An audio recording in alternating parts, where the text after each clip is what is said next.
Selam arkadaşlar, ben Age of Tactics. Bugün bu videoda Selahattin hesabını 215 milyon gücünde olan bu hesabı birlikte inceleyeceğiz arkadaşlar. Hesap sahibi hesabı devretmek istiyor. Birlikte şimdi detaylarına güzel bir şekilde bakacağız. Bu videoyu çekerken bir de konuğumuz var. Melih, burada mısın abi? Buradayım abi. Selamlar öncelikle. Selamlar. Sen de hoş geldin Nasılsın? kardeşim. Hoş buldum abi. Nasılsın? İyisin inşallah. İyiyiz valla bomba gibiyiz. Yine keyfimiz yerinde abi. Şöyle kendimi de kaldırdım ekrandan. Güzel güzel her şey görünsün istiyorum. Şimdi hesap detaylarına şöyle bir geçelim. Öncelikle envanterden başlamak istiyorum ama senin için de uygun mu Melih? Tabii abi girebilirsin. Sıkıntı yok. Aynen şöyle başlayalım abi. Buradan gidelim hızlandırıcılara bakalım. Sonra kahramanlara bakalım. Birliklere bakalım falan filan devam edelim olur mu? Olur olur abi. Zaten burada, göründüğü gibi ciddi miktarda kutularımız var abi. Yani herhangi bir, şey eksikliğimiz yok gibi duruyor. Mücevher eksikliğimiz kahramanlarda da yoktur gibime geliyor yani. Akiklerimiz de gayet güzel miktarda. Şöyle biraz aşağı doğru indiğimizde, bu altın anahtar miktarlarımız bu şekilde. Kuyumcu nişanı miktarımız gayet güzel abi. 15.500 adet var. Doğru mu hatırlıyorum Melih? 30.000 kadarda da bir yüzük almışsınız galiba hesaba. Evet evet. Yeni yüzüklerden bir tane aldık abi. Gerisini de gelecek sezon için bekletiyoruz şu anlık. Süper. Şu an bu arada 7. sezondayız. Zaten, Empire 31'de hesap. Şuradan tekrar göstereyim. Nerede yazıyordu ya o? Empire 31'de 37 seviye kasaba merkezi olan bir hesap zaten bu. Yani güncel sezondayız burada da. Bir sonraki sezonda bir şey kalmadı diye hatırlıyorum, değil mi? 6 Haziran'da sanırım, 8. sezona mı geçeceğiz? Evet abi. Hayırlısıyla Aynen. beklemekteyiz. Doğru. Şöyle şimdi devam edelim kaldığımız yerden abi. Şöyle hızlıca aşağı doğru iniyorum. Hızlandırıcılara bakacağımızı söylemiştik. Yüzüklere bakabiliriz ya da kahramanlarda birliklerin içinde mi bakarız bunlara? Öyle daha iyi olur. Zaten boşta yüzükler de var burada kullanmadığımız. Aynen burada adetlere, miktarlara bakalım şöyle. 487 tane kaliteli altınımız var. Keza diğerleri de onu takip ediyor zaten. Parşömenler falan artık temin edilebilir şeyler. 255 tane sarı madalyamız var, sarı kafamız var. Daha aşağıya indiğimde 277 tane kalsedon, 117 tane meteorit görüyorum abi. Bineklerimiz bu yani kullanılmış 700-800 tane falan binek mevcut gibi şu anda. Ciddi miktarda binek var hesapta. Şöyle aşağı doğru indiğimizde ise süslemeler falan var. Bunların detaylarını da yine birliklere bakarken burada 50 seviye süslemeler görüyorum. Şöyle Süper. anlatayım abi ben sana süslemeleri. Calcedonları hiç kullanmadık. Şu an hiçbir yüzük ekstra şey almadı. Sadece levellerini arttırıyorum. Hani 60 yaptıktan sonra Hımm. yavaş yavaş mora, sarıya atmaya başlayacağım da süsleri. Ha, yani özel etkileri hiç geliştirmediğini söylüyorsun. Ha, o yüzden bu kadar yüksek kalsedon. 277 Evet adet evet. kalsedon var abi. Güzel. Ne kadar şey var? Hamdemir eksiği var. Tamam, hamdemir temin edilebilir yani. Bunca şeyden sonra Geldikçe hamdemir de temin edilsin abi. Aynen. geldikçe alıyoruz abi. Zaten seviyeler iyi arttırılmış bu arada ama keşke bir moru yapsaydınız be oğlum. Onu dediğim gibi abi tamamen 60'a çektikten sonra iki kompta Hımm. başlayacağız abi hayırlısıyla. Çünkü sıfırlanmadığı için burası Aynen, doğru. buff Bu olarak taraf eksik sıfırlanamıyor. buff alıyoruz. Evet. Evet, evet, doğru. Ya, biraz da bir de o taraf biraz şans işi ya abi. Yani şu nitelik arttırma kısmı biraz şans işi olduğu için, burada harcamaları bu tarafta harcamak mantıklı olabilir yani. Seviyeyi arttırmak konusunda daha mantıklı olabilir. Evet abi. Şimdi hesaptaki bir de şöyle hızlandırıcılara bakalım abi. Bu zaten burası çok önemli değil. Şöyle hızlandırıcılara baktığımızda 1800 gün ortak hızlandırıcı var. Süper abi. 450 gün kadar inşa ve 600 güne yakında araştırma hızlandırıcımız var. Eğitim 300 gün. Eğitim çok önemli değil. 162 günde demirci hızlandırıcımız var. Abi gayet iyi miktarda bir hızlandırıcı görüyorum. Ortak çok fazla. Evet abi ortak bayağı fazla. Aynen 1800 gün bayağı iyi bu arada. Sadece şunları araştırmada kullansak zaten 2400 günlük yani yaklaşık 7 yıllık bir araştırma hızlandırıcımız var diyebiliriz. Yeni araştırmayı bekliyoruz abi. Yeni araştırma geldiği zaman direkt fullenecek yani. Araştırmanın nerede, ne noktada olduğuna bakalım. Şöyle. Geçiyorum ama ben böyle hızlı hızlı Melih. Sorun yok değil Yok mi abi? sıkıntı yok. Mor araştırma full zaten abi. Full artı full. Aynen. Burası full. Diğer tarafta zaten anahtarla geldikçe, Şurada gördüm meşale Maraşel. Ha, geldikçe. Maraşel bırakılmış. Tamam. Okey. Ekonomi nerede? Ona da bakalım da önemli kısma en son bakarız. Ya ekonomide şöyle bir şey yaptık biz. Araştırmaya bir tık gittik. Araştırma Hı 4'te, hı. araştırma 5. Oralara da belli bir miktar meşale harcadık. Sonra geri döndük. Tekrardan T9 yolunda ilerliyoruz işte abi. T9 yolunda ilerlemek bana biraz garip geliyor abi. Şeye bakalım, şuna bir bakmak istiyorum. Şurada şu an gerçi herhangi bir buff'ımız yok ama araştırma hızında %131 artış var. Güzel abi. Bunlar tabii ki de araştırma yaparken ciddi miktarda bir öncelik sağlıyor. Şöyle devamına bakıyorum. T8'ler nerede? Şunlar 7. Ha sen şu an geriyi temizliyorsun. 8'in önünü temizliyorsun anladığım kadarıyla. Yok, ben sadece T8, yani T8'in önünde bir iki tık ilerledim. O kadar abi. Onun Hı dışında şu hı. an Mızrağı verecek gibisin anladığım kadarıyla. Öyle gidiyor çünkü. ya bir iki tur verdim abi. O da Krakenleri bir tık tokatlayabilmek için aslında. Ama zaten Süper. bu kadarlık. Şu an ilerleyen tarafa aktarım yapıyorum zaten. Burada ne sınırı vardı? Şurada mı sınır geliyor? Şimdi kale 37 seviye ya. Şurada mı sınır yiyor? Aynen burada sınır yiyor. Zaten T9'a da gider gibi. Burası ne diyor? 40 gün. Her 5 seviyede mi sonrasını açıyor acaba? Dur 7 bakayım. seviye. 7. 7 seviyede açıyormuş. Abi T9'u Çok ben hiç fazla yukarı. görmedim. Ben öyle bir şey görmedim daha yani.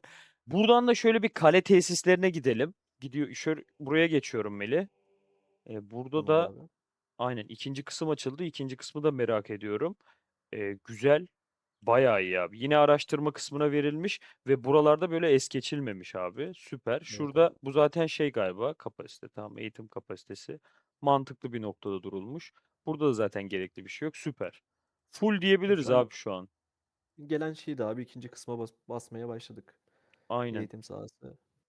Doğru şu an Oranlar iki. çok az. Onu söyleyeyim abi. Hı Buradaki hı. oranlar aşırı az. Kraken tokatlamak için yapılan bir yer. Ha, çok da önemli bir yer değil yani. İlk kısım daha önemli. Ya tabii ki ama şöyle söyleyebiliyoruz şu an bu hesap için abi. İkinci sayfaya geçmiş bir hesap bu. Şu anda Evet abi. baktığında yani. Burada yapılacak bir şey kalmamış. Benim anladığım kadarıyla aynen. Burada yani şunları geliştirmek isteyen de ne bileyim yani aşağılara inmek varken oradakiler çok da matah değil yani. Güzel. Tesislerden sonra da şöyle bir paralı asker kısmına bakalım istersen abi. Tabii. Süper. Ya burada bir şeye bakmaya gerek yok gibi Melih. Ne diyorsun? %100 abi zaten. Neyine bakacağız? Evet. İkinci sayfaya bakalım abi. Burası da ciddi bir seviyede ilerlenmiş. Zaten okçu bırakılmış gibi şu an. Aynen. Yani Okçuyu da şu anlık oynamadığımız için oynadığımız zaman abi onu da fullleyeceğiz zaten hemen. evet ya olması gereken gibi şu an bence her şey. Güzel. Buradan peki diğer araştırmaya geçelim. Şöyle binek araştırma sahasına geçelim abi. Şuraya bir gelelim. Sol taraftan başlıyorum. Sol tarafa da bayağı yüklenilmiş. Aynen Evet abi ama işte şans bize gülmedi hiç. Hani bu kadar basmamıza rağmen güzel binekler çıkartamadık henüz. Sağ tarafa baktığımızda ise burada da şeyleri mızrakla kılıcı fullemişsiniz sanırım. Anladığım Evet abi. kadarıyla. Okçu olmadığı için sadece şu son kısmı bıraktık. Kılıçta en üstte sağda. Hı hı, şurayı. Evet Mantıklı abi. orayı. Gerek yok. Hasar azaltma zaten. Güzel. Onun dışında Burada bir de süvariye gittiğinde bitiyor zaten burası şu an. evet Yani abi. okçuya kalmış oluyorsun. Paralı asker araştırman gibi oluyor burası da. Buradan birliklere geçelim ya da önce birliklerde zaten tüm her şeyin detayına bakarız ya. Zaten hepsi restorasyonu full. Kasabaya 38'e basacağız işte. Şu an biraz anahtar bekliyorum. Aynen. Şu an sadece kasaba merkezini ilerletmek kalmış. Evleri zaten üniversiteyle paralel ilerletmişsin. Az önce senin dediğin gibi restorasyonlarda da bir şey kalmamış değil mi? Şu da mı full? Evet abi. Yok ot full değil abi. Bu şu an Sadece şeyler var. fulleniyor mu? Ben de direkt bunu yakaladım ha. Ama buna da zaten en son olması gereken şey kalmış yani. Aynen abi. O da hani boşta kalmasın diye inşaat basıyoruz İyi onları. süper. Süper abi. Buradan birliklere geçebiliriz. Geçelim abi. Aynen. Şöyle başlayalım. Burada bir Kiros birliğimiz var. 51,5 milyon gücünde abi birliğimiz. İstersen sen bahset abi. Ben sana ayak uydururum. Tabii abi. Yani Kiros kompu şu an eskisi kadar iş yapmıyor. Onu öncelikle söyleyeyim. Hani full artı full olmasına rağmen her şey. Yüzükler 30, ekipmanlar full. Dediğim gibi süsler de zaten 50 seviye. Ee, Mitolojik 2 aynen. Hepsi gemler. mitolojik 2 mi şu an? Evet abi. Aynen. Süper. Son seviye zaten hepsi. Yüzüğümüz 30 seviye. Bineğine de bakalım bari. Binekte Bakalım abi. şanssız olduğunu söylemiştin. Tek özellikli kalmış sanırım. Evet abi maalesef. Süslemeleri zaten yani tahmin edersiniz ikincil vuruş ve nitelikleri dağıtmadığımızı söylemişti Meli. Evet Geri abi. geliyorum. Roland'a bakalım. Roland yeni geldi. Hemen entegre olmuş gibi duruyor abi. Şöyle yine Hı. şeylere, mücevherlere bakıyorum. Burada da mitolojik bir seviyede sanırım hepsi. Bunlar sanırım şeyde de Musa'da daha fazladır diye düşünüyorum. Ya şöyle abi gem yetişmiyor. Hani çok az geliyor paketleri. Hmm. Ya da Anladım. gelirse de çok pahalıya geliyor ama yine alabildiğimizi aldık. Bu kadar olabildi maksimum. Peki Melih abi sen bu hesaba ne kadar harcanmıştır tahmini? Var mı böyle bir bilgin, fikrin? Abi hesaba yaklaşık 1,5 milyona yakın para harcandı. Hmm, Yani sadece süper. şu anki hızlar bile nereden baksan 50-60 bin lira para yapıyor zaten. Evet, ciddi miktarda bir harcama yapılmış abi. Şöyle ikinci birliğe geçeyim mi ister misin? Tabii abi geçelim. Peki sıralama olarak da öncelik bu mu abi? Yani birinci birliğimiz Kiros, ikinci birliğimiz Ramses, üçüncü birliğimiz bu gibi mi ilerliyorsun yoksa hepsine aynı özeni gösteriyor musunuz? Yok abi, özellikle Kiros'a ekstra bir şeyimiz oldu tabii ki, çabamız oldu. Hı hı. Ama ben en sevdiğim komuta şu anda Ramses. Aşırı iyi, aşırı sağlam. Abi Confucius'la beraber değişik bir moda girdi ya bu. Abi canavar oldu bu arada. Hani güzel bir yatırım yapıldığı zaman tek komp oynayan için yani mükemmel bir seviyeye çekilebilir yani. Evet. Şeyler efsanevi şimşek kristalleri de sanırım yetmiyor anladığım kadarıyla. Aynen burayı fullemeye çalışıyorsun galiba değil mi? Şu an. Şöyle beceri hasarı olanları şu anlık basmadık. Hani beceri hasarı çok fazla bir şey vuramadığı için. Hmm. Savunma olanları full ama hani genel olarak o şekilde Şunu, gitmeye çalıştık. bu at güzelmiş işte abi yeter. Bizim gibi oyuncular buna yeterli at diyor işte. İşte böyle Kraken seviyesinde olduğu zaman yetmiyor maalesef. Aynen değil mi abi? Doğru. Mücadele ettiğin adamlar başka ama şeyler doğru ve çok güzel dağılmış özellikler. At özellikleri doğru dağılmış gibi abi. Bak burada yenileme iyileştirici zırh kullanıyorsun. Diğerinde de hayat kurtaranla yenileme kullanıyorsun. Tamam Şöyle işte. söyleyeyim. Geçen bir vs attım Kiros'a birebir. Bayağı Kraken bir hesapla. Hı hı. 135k falan yenileme yaptı. Wow. Yani Ya yenilemesi keşke çok iyiydi. raporlarımız olsa şu an ya. Çok var mı hiç böyle favorilerde falan var mıdır? Şöyle yapalım abi, sen istersen abi Işıltılı Deniz'de raporlarım var. Bir Kraken'e karşı olan bir savaşım var. Bayağı Var sağlam mı? bir adama karşı. Süper. Evet, girersen bakabilirsin abi. Bir deneme yapmıştım, ufak bir deneme. Yağmadaydı galiba. Aynen. Bu mu? Evet, bu Bugün mü adamla yaptığım yaptın? savaşlar. Bugün yaptım abi. Bir ufak Süper. bir denemem oldu. Okey Çok fena bakalım abi tokat yedim şöyle ama tek tek. Buradan karşılaştırma kısmına geçelim. Zaten yenilebildiğin biriyle deneme yapabilirsin abi. O yüzden tokat yemen normal ama buna karşı deneme yapman da biraz kendini iyi bir deneme olmuş ya. Aynen. iyileştirmede gördüğün gibi abi, hani atları ona göre ayarladık zaten. Çok sağlam yenileme yapıyor komp.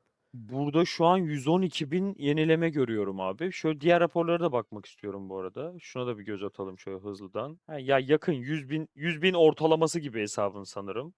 Bir raporda bir 135k falan vardı da tek tek bakmana gerek yok abi. Hani hangisi hatırlamıyorum, inan bana. Ama güzel yenileme miktarını gerçekten korumuşsunuz abi. Tatlı duruyor. Tekrar geçiyorum birliğe. Bu Cyrus'u bitirdik. Aynen Cyrus'u bitirdik. Şöyle Ramses'ten devam edelim abi. Tekrar Ramses'e baştan başlayalım. Teçhizatlar zaten 3 yıldız şu anda gördüğümüz gibi. Mitolojik mücevherlerde bir seviyede. Buradan ata bakalım. Şöyle bir ruh bağı var. Yani olması gerektiği gibi. Doğal seçilim kullanılmış. Ha, bu daha iyi yani, bence şu an Ramses için en ideali bu. Akabinde şöyle geri geliyorum abi. Bir sonraki Confucius'a bakıyorum. Yine 20 seviye göğe giden görüyoruz. Burada da büyük ihtimalle mitolojik birler var diyecektim. Doğru. Burada bu şekilde mücevherlerimiz. Şöyle hızlı hızlı geçiyorum abi. Şuradan yine bineğe bakıyorum. Binek hayat kurtaran için mi kullandınız strateji hasar? Ha, tamam, aynen pardon. Evet. Ramseslere karşı düşmemek için sanırım. Yine bir doğal seçilim daha var süslemede. Bir üçüncü ise Scipio. Scipio'ya baktığımızda ise Yüce Dağ kullanılmış abi. Yüce Dağ'ımız da 20 seviye. Şöyle yine mücevherlere baktığımızda ya mitolojik bir bu hesabın ortalaması gibi benim anladığım kadarıyla. Şöyle bineğine bakıyorum abi. Binekte ise kaya gibi savunma almışız. Burada da direniş özellikli bir süslememiz mevcut. Zaten süslemeleri sıfırlanabilir olarak bırakmışsınız abi. Yani şu an herhangi bir süslemeye geçsek de olur. Değil mi? Doğru anlıyorum şu anda. Evet abi, hani isteyen tek kompu fullleyebilir. Kırmızıyı çekebilir. Kayseri donlarım da bol bol var zaten. Aynen. İstediğini yapabilir. Bir diğer kompumuz Lubu, bilindiği üzere. Burada Lubu'da biraz hasar azaltma ya da canlı kalmaya, savunmaya yönelik ilerlenmiş gibi duruyor. Yani benim ilk bakışta anladığım o, şöyle uzaktan baktım. Evet abi. Doğru mu anlamışım? E, Evet, müce... evet. Ş- Arthur'lara karşı biraz daha savunma ağırlıklı Hmm. olması için. Çünkü Arthur'larla kapışıyoruz. Mecbur savunmayı bir tık daha arttırmamız lazım. O yüzden bu şekilde devam ettik. Ya Zoyun zaten geldi hasar azaltmayla falan DJG'de üstüne gelince güzel oldu aslında. Bu istediğini yapabilmek açısından sizin de önünüz açılmış oldu. Bunların Evet. mücevherlerine baktığınızda yine abi ortalamayı mitolojik bir diyebilirim. Şöyle Lubu'dan bir hemen Lubu'nun atına bakalım. Yiğit özelliği kullanılmış abi. Kaynayan kan süslememiz mevcut. Bir diğerine bakalım. DJG'de ne var? DJG'de bu arada geyik yüzüğü kullanılmış. Yine yani 20 seviyelerde. Mücevherlerimize şöyle bir göz atalım. Sanırım buraya artık mücevher yani ilk iki kompa kullanmaktan buraya bunlar kaldı anladığım kadarıyla. Evet abi. Aslında var yine gemler vardı ama sonradan Evet, düzenlediğim bir evet. şeyler oldu. Yapılmak istense bu arada envanter dolu. Envanterden bir şeyler yapılabilir zaten de. Yine envanterde de vardı ya. DJG'nin atına bakıyorum hayat kurtaran süslemesi yine direniş ve kutsal zambak kullanılmış. Şöyle Zoyun'a da bakalım abi. Zoyun'da yonca yüzüğümüz var. Mücevherlerimiz yine bakıyorum mitolojik bir ortalamasını koruyor. 4 birlik var. Dördüncü birlikte de yeni gelen Louis kullanılıyor abi. Burada bir mızrak birliği daha oluşturulmuş. Biz detaylarına bakalım. Louis'e karga yüzüğü takılmış. 20 seviye olarak kullanılmış. Mücevherleri yine incelemek istediğimde abi. Gördüğünüz gibi mücevherler zaten dizili. Ata bakalım şöyle. Ruh bağı ve yıldırım iki özellikli atımız var. Süslemeyi kontrol ettiğimde direniş artık buraya zaten Hamdemir yetmemiş olabilir abi. Dördüncü birlik sonuçta. Evet abi. 3 kompa yetti sadece şu anlık. Evet. Belisarius'a bakıyorum. Belisarius'ta ise 10 seviye şaşalı var abi. Şöyle geçiyorum. Şuraları hızlıca şöyle göstereyim ben. Şu şeye de bakalım. Ata da bakalım. Taktiksel görüş, süslemede hamle. Elizabeth'e baktığımızda ise Şahin yüzüğü mevcut 20 seviye. Şöyle yine mücevherleri hızlıca geçiyorum arkadaşlar. Ata bakalım. Atta da kaya gibi ve yine süslemesi direniş kullanılmış. Abi gayet iyi. Yani birlikler düzen bence mükemmel. Birliklerin zaten güçleri de araştırmaların gayet yeterli olduğunu gösteriyor. Yani buradaki birlik gücünün yüzdesel olarak fazlası araştırmadır diye düşünüyorum ben. Evet abi. Çoğu araştırmadan geliyor. Biraz da gemden geliyor. Peki Melih abi sana bir şey soracağım. Sence bu hesabın bir hatası var desen hangi yani var mı öyle bir aklına gelen bir hatalı ilerleme ya da yanlış olduğunu düşündüğün biz bunu şöyle şöyle yaptık diyeceğin bir şey var mı abi? Ya biz aslında şunu şöyle yanlış yaptık abi. Yüzük kısmını özellikle 5 komp gitmeye çalıştık ilk başta. Bunu hata olduğunu anlayınca zaten Hmm, 2 kompa düşürdük ve üçüncü komp olarak da zaten Lubu'yu ufaktan bufflamaya devam ediyoruz. Yüzük sıfırlama gelecek, onu bekliyoruz. Yüzük sıfırlama geldiği zaman zaten hesap uçuşa geçecek. Bundan eminiz. evet doğru. Değil mi? Ortalama E, olarak yüzük yıkım habercisi hariç diğerleri 20 seviye gördüğüm kadarıyla. 10 seviye olanlar da var. Ha bak Sakin Su da 30 Sakin su. seviyeymiş. Şu an mesela Şaşalı Yıldırım kullanılmıyor. Örnek veriyorum Evet abi. bu Küheylan ya da Porsuk kullanılmıyor. Morlardan bahsedeceksek. Masmavi Ay kullanımda değil. Parıltılı Güneş de öyle. Ya zaten buna seviye verilmemiş ama bu da bir harcama sonuçta yani. Bir de burada Doğu Cennetlerin Efendisi var. Bu da 10 seviye. Senin dediğin gibi yüzük sıfırlama gelirse gerçekten böyle hani kullanılacak olan birliklerin üzerine fokuslanırsa ciddi bir sonuç verecek gibi duruyor. Ya zaten şu an hesap ciddi bir halde. Hani kötü bir halde demiyoruz. Fakat yüzük sıfırlama ile beraber de daha iyi bir seviyeye çıkabilir gibi duruyor. Keza burada gördüğünüz gibi 478 tane de kaliteli altınımız hazırda bekliyor abi. Kardon ben sadece bir şöyle Doruk Arenası'nda deneme yapmak istiyorum ama var mı? Aynen hakkımız da var. 3 hakkı da kullanabilir miyiz? Müsaade var mı abi? Tabii abi, istediğin gibi. Süper. Şimdi rakibi ben seçsem olur mu? Seç abi, sıkıntı yok. Güzel. Şöyle girelim abi meydan okuya. Bakıyorum. Tabi bu kadar acımasız olmayacağım. Şuradan bir başlayalım abi. Şöyle bir meydan okuma açalım. Gidip seçtiğimiz adama bak. Rakibimize şöyle bir saldıralım abi. Şuradan bir deneme olsun bizim için de. Böyle 1x'te izlersek anamız ağlar. 2x'e alayım bari. Ya da Kafana göre abi, sıkıntı yok. kastı ya. Kasmasaydı iyiydi. 190 bin birimi vardı bu arada. Aşağıda görünüyor zaten. 192 bin birimi var. Cyrus'un ve Ramses'in. Diğerleri de ondan farksız. Alacak. Alacaksın yani. Bizim şey Ya dediğim canlı gibi şu an. hesabın Aynen. eksiği olmasına rağmen yani hesap yüzük konusunda eksik olmasına rağmen iyi yani. Abi İyi şu an sonuçlar veriyor. yüzükler 20 seviye ve süslemeler nitelik artışı yaşanmamış durumda. Elimde mücevherler var ve mücevherleri de daha açıp kullanabilirsin de yani. Ha. Onların da tabii ki bir etkisi olacak. Süper abi. Öyle abi işte tek komp kalıyor Tamamlıyorum burayı ya. Gran'da. Güzel. Rapora bakalım. Şuradan hemen bir raporu inceleyelim abi şöyle beraber bakalım neler yaşanmış. Cyrus'umuz bayağı ezmiş yani rakibi. Onun da bu arada şey Ramses canlı ha. Ramses'in üstüne gitmiş gibi. Haberin var mı o şey Osurtur'un O, o, hesabına haberin var mı diyeceğim. o iki komp gidiyor abi. Hmm, Özellikle kılıç, mızrak ve kılıç gidiyor. böyle oynuyor yani şu anda. Evet evet. Aynen güzel. Güzel bir tane daha deneyelim abi. Den abi. Ne yapalım? Şöyle deneyebilir miyiz? Ya o tokatlar abi. O Biraz aşırı iyi. ağır aynen doğru. Dur bakalım. Şu Apex'te deneyelim. Apex Store'a dalalım abi. Apex'te şu şekilde ama Apex de alır gibi. Burada Arthur Arthur. falan açık. Ya yine de bir Ya, deneyelim ya. Yenildiğimizin görülmesi çok da problem değil bence abi. Sonuçta hesabın incelemesini yapıyoruz burada. Ama sıkı bir rakip seçtik ya. çok sık abi. Aynen. Ya Arthur çok fark ettiriyor abi. Ben Arthur'u da açmaya az kaldı zaten hesabın. Evet. Yok. Çok zor abi. Baksana bizim Kiros bitti.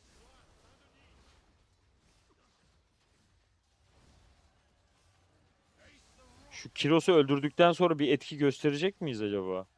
Ya genelde öyle oluyor zaten. Kiros öldüğü zaman etki başlıyor da. Aynen. Onu merak ediyorum da o zamana kadar çok eridik. Bak bizim ikinci birlik de gitti yani şu an. İkinci mızrağımızı da kaybettik. Şu arkadaki Arthur'u görmek istiyorum aynen. Yok ya. Ama güzel ha. Yine iyi abi. Çok da kötü değil ya. Evet Ya doğru dediğin gibi oldu da sonuç çok kötü görünmüyor yani. Hemen fena şöyle değil. raporu da inceleyelim. Aynen fena değil diyelim biz doğru. Rapora da bakalım abi şöyle. Ya rapor sonuçlarda bu şekilde. Ya zaten Arthur'lu bir hesap. Böyle bir sonuç almamız normal. Bir de şöyle normal bir saldırı yapmaya çalışalım abi. Şöyle kendi güce göre saldırı yapmak istemiyorum ama güce göre bir saldırı yapacağım. Mesela Scorp, şuna saldırıyorum. Scorp S- bence iyi bir rakip abi. O Arthur da Aynen var çünkü. Scorp da olur. Arthur da var mı? Ama birlikleri Aa, şey yapmış ya. Scorp'u şu Bizo'ya da alalım abi. Şöyle bir deneyelim. Bizim şu anda gücümüz kaçtı? 226 milyon muydu? Doğru mu hatırlıyorum? 215 milyon abi. Ha, 215. Tam güce göre bir saldırı yaptık diyebiliriz yani şu anda. Ya genelde bu seviyelerde 10 milyon 20 milyon da çok fark ettiriyor. Hani güç olarak. Tabii canım illaki Güçlü abi. hesaplar oluyor. Meşhur. Ha, tamam. Ya şurada cam baremi olsa çok güzel olmaz mı şu altlarda ya? Vallahi çok güzel olur aslında da Abi işte. böyle baksana maydırıyoruz canları görmek için. Neyse bir gün Age of Empires Mobile'la anlaşırsam ben de bunu söylerim abi. Belki yaparlar ya. İnşallah. Aynen inşallah diyelim.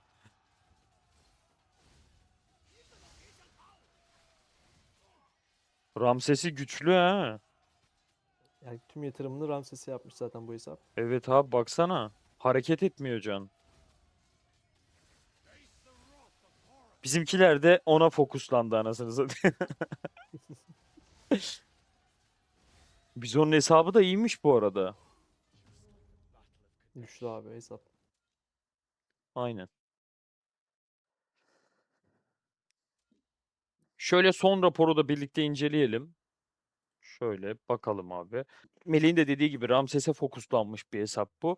Ya buradan anladığım kadarıyla burada bu arada Lub'un da kritik çalışmış gibi duruyor. 240 bin biraz fazla yani.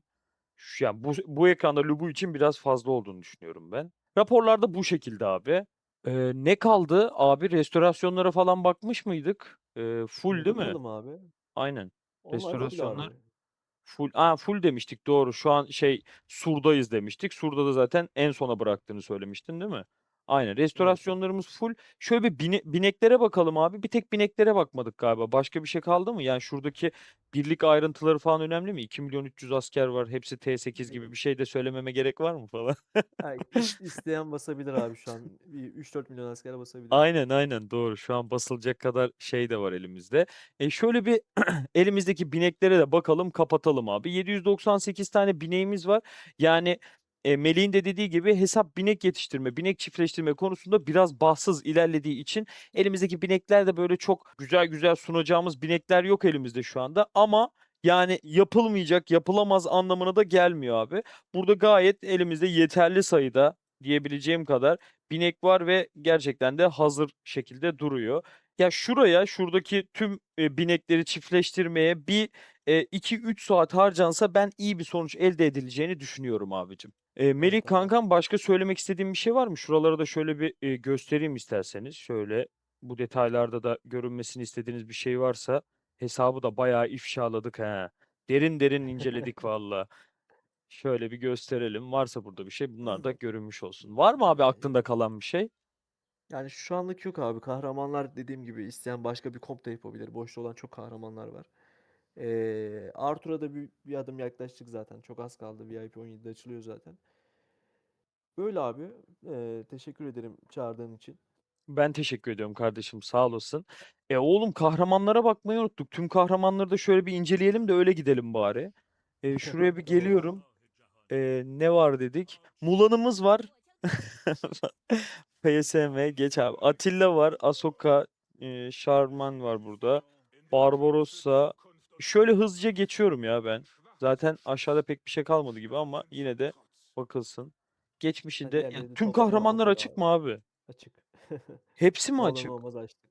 Ha tamam. Var Yo, bazıları açık var. olmayanlar var. Mareşal mızrak hiç düşünülmemiş gibi hesapta. Evet abi. Alparslan da büyük ihtimalle okçu şokundan ötürü hiç açılmaya değmemiş, düşünülmemiş yani.